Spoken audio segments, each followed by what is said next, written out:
Welcome into the In the Money podcast. Tom Leach here for KeenelandSelect.com, along with Keeneland's Director of Mutuals and Simulcasting, Jim Goodman.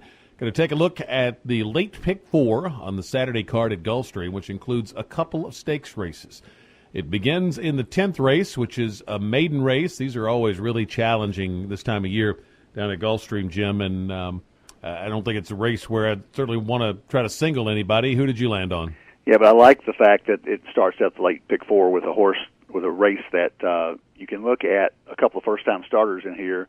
David Fox has a first-time starter, and then Chad Brown has a first-time starter on the outside that you can look and see what the betting public is doing before you play your pick 4. Good point. Given that, I like that. Sometimes you structure a maiden special weight in the middle of a pick 4 sequence, and you can't see what the public is betting. That's really a bad thing. New York does that quite a bit. This race, I did have, I narrowed it to 3 horses, unless the first-time starters get some play. Town Classic, the 2, Brian Lynch's horse, in the first race out with Velasquez up, got bumped at the start and got up almost to the lead and just gave it up. Typical first-time start, ought to get a lot better. Same distance, same level, same place. So 7.5 furlongs on the turf at Gulfstream, and you know, the horse doing what he did the first time should improve. Prove, the horse for Graham Motion, the 3 horse. Velasquez takes off the 2 and gets on this one for Graham Motion. So he's got a big shot, third time lifetime start. And then the third horse I like is on the also eligible list. You always look at the 13 horse because a lot of people forget that they get in. But Mike Maker has Sir Dudley Diggs on the outside. Luis Saez rides, and the horse almost won last time out at a mile at Gulfstream and had an 83 buyer 2 back at this distance. So if he gets in, if he runs, he may be a single. I think he may be that good, but the 13 hole kind of hurts you a little bit in a turf extended sprint. The other horses that you have to look at, David Fox, first-time starter, with Zayas up, and then Chad Brown's third horse in here, Scuderia.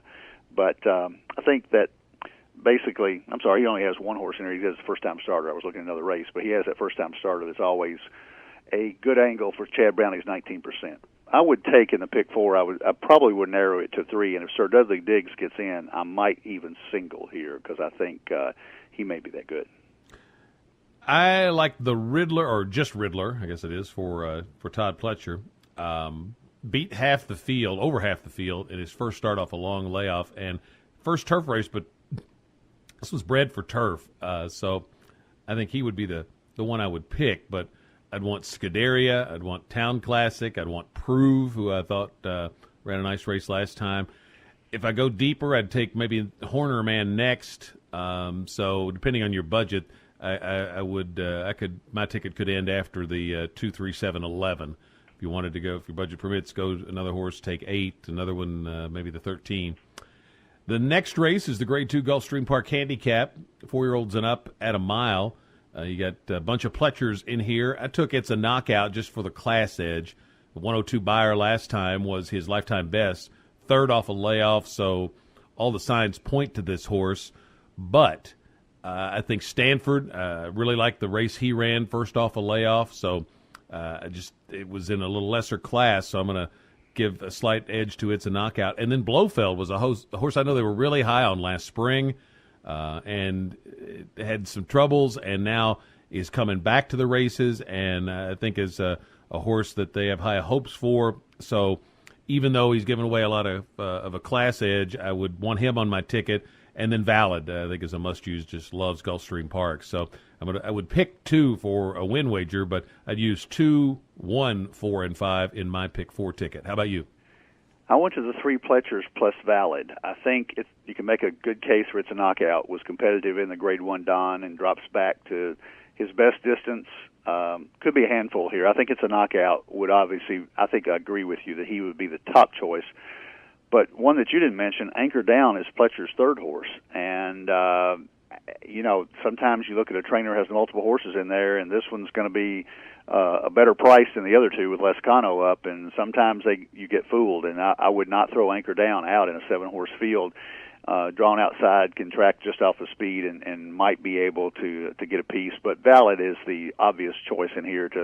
He runs his race every time. He loves Gulfstream. He's 6 for 13. got beat by 2 lengths by Miss a Wish in the Dawn and by a neck in the House Hope. And Miss a Wish isn't in here, so Valid's probably going to be your favorite. I would think It's a Knockout would be a little more value, and I would use those 3 horses, It's a Knockout, Valid, and Anchor Down just for a price in the pick 4 sequence. 12th race is another Grade 2 stake. This one's for 4-year-olds and up on the turf at 1 mile 3/8. The I guess it's pronounced, I've heard Darmida and Diarmida. Whatever. I ended up taking the Chad Brown Mr. Maybe in here. Best buyer came at the end of his 4-year-old campaign. You got Chad Brown. You got Castellano taking the ride. First time he's ridden this horse. That probably was the main tipping point for me on the 5, Mr. Maybe. And then the other horses I liked in here, the Big Hoss, Twilight Eclipse, got a lot of back class, but is now 7 years old, and I'm not wild about a 7-year-old off the layoff. All included, dangerous for Pletcher, but I don't know that he has a real high win mentality for me. So I would, for my ticket, I'd take Mr. Maybe into Big Hoss because I want to spread out in other races. So I'd take a stand with those 2. How about you? That's exactly where I left myself on the pick 4, with a slight edge to the Big Hoss. He ran huge. Some people look at the Sam Houston races and kind of say, well, Sam Houston, but he ran a huge race in last time out down there with a 103 buyer, won by 4 3/4. Probably could have won by 7 or 8. And that's a Grade 3 race, a $400,000 race. And Giroux went there to ride him for the first time, or second time. He'd ridden him back last year at Fairgrounds. And then Maker gets Giroux back on him at Gulfstream. So Floranda is going to Gulfstream to ride this horse. So that's a big plus. But Mr. Maybe looked awfully good in the Red Smith at exactly this kind of odd distance, 1 mile 3/8. He's 2 for 2 at this distance. He won by 4 1/4. So those 2 horses both won. Mr. Maybe's won his last 3 by 4 1/4, 4, and 4 1/2. And in a turf race, those are huge margins. So he's really good right now. So I would use those 2 in the pick 4. Very, very slight edge to the Big Hoss, but I could not make a case to go against Mr. Maybe. Twilight Eclipse I would use as well, but again, I don't like him off the layoff. And All Included was flattered by the recent losses that he's had to Heart and Luke's Alley. Those 2 horses both came back and won very impressively. So that race with All Included back there on February 6th lost to Luke's Alley by a length, and then Heart beat him by a length and 3/4 by getting an easy lead like Heart always does. So those 2 races look really good now because the horses that beat him came back and won. So I would put All Included in there in a bigger ticket. 13th race is a non-winners of 2 $16,000 claimer on the turf, and I'd certainly want to have as many as I could afford in here. What's your ticket look like? I think when you described that, you should have put all. Yeah. So, okay. If find a race you can single in earlier and take a lot of these, I think. Or I did say, okay, if I've got to cut a ticket down, I'm going to pick 3 horses because you can either not throw out a couple of them and go very deep, or you can try to save some money. So I've got 3 horses that I liked the best, but I would go deep on here if I could single early. Battle Red for Kathleen O'Connell isn't what he used to be, obviously. He's 1 for 13 lifetime with 6 seconds. And if you look at his races last year in the fall at Belmont, he towers over these other horses. But he's come back this year, has not run that well, and changed trainers. But Kathleen O'Connell is a really good trainer, very underrated. So I would give him a shot in here. I would take Glamourgan, the 4, for Ralph Cantonese, dropping from 30,000 to 16,000. Looks like that this is the level at which he fits. He won a maiden 16 by 4 1/2. They jumped him up 30, and he got beat by 4 lengths. Drops him back down to 16, and I think he's competitive here.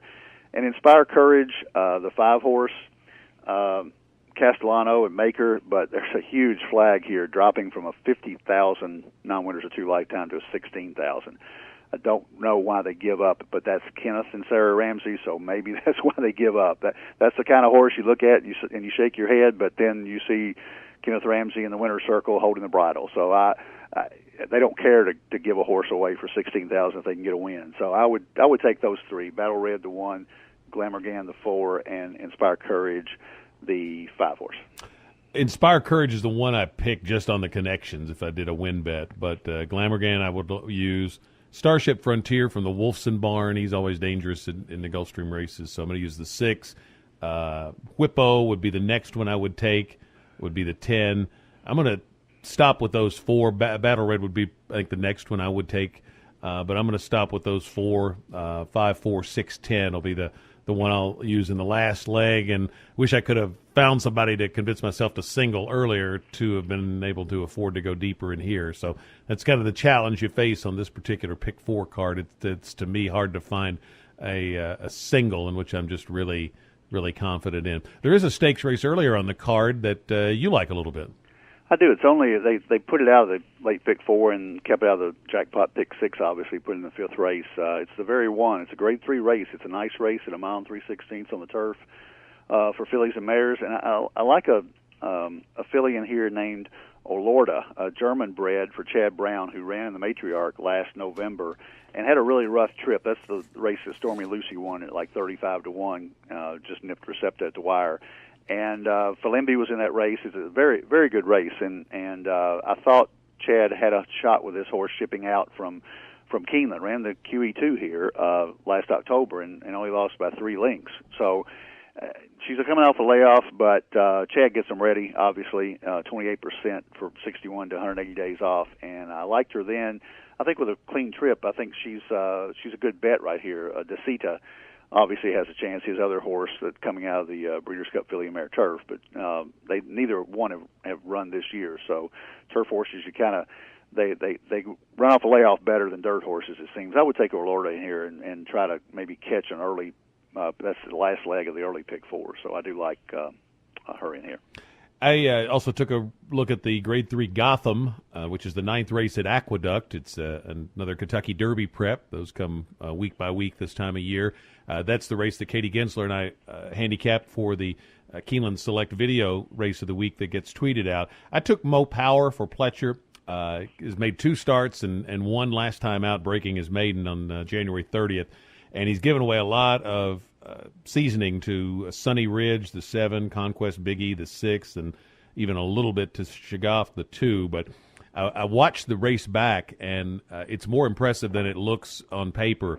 They come to him at the end, and he wins a length or so. But then on the gallop out, he looked like he could run all day and opened up on the field again. So I thought that was impressive. Stretching out, he improved from 67 to 76 on the Beyer scale. He's had 3 good work since for Pletcher, and it's the kind of horse that Pletcher jumps up and wins one of these Derby preps with on a regular basis. So I'm going to try Mo Power. Might get a little bit of a price because just coming off of that maiden win and didn't get a big number in it. But if you go back and look at the replay, it's more impressive than the number suggests. Best of luck on your wagers this weekend, and we'll be back next Saturday for another edition of the In the Money podcast. Tom Leach for Jim Goodman and KeenelandSelect.com.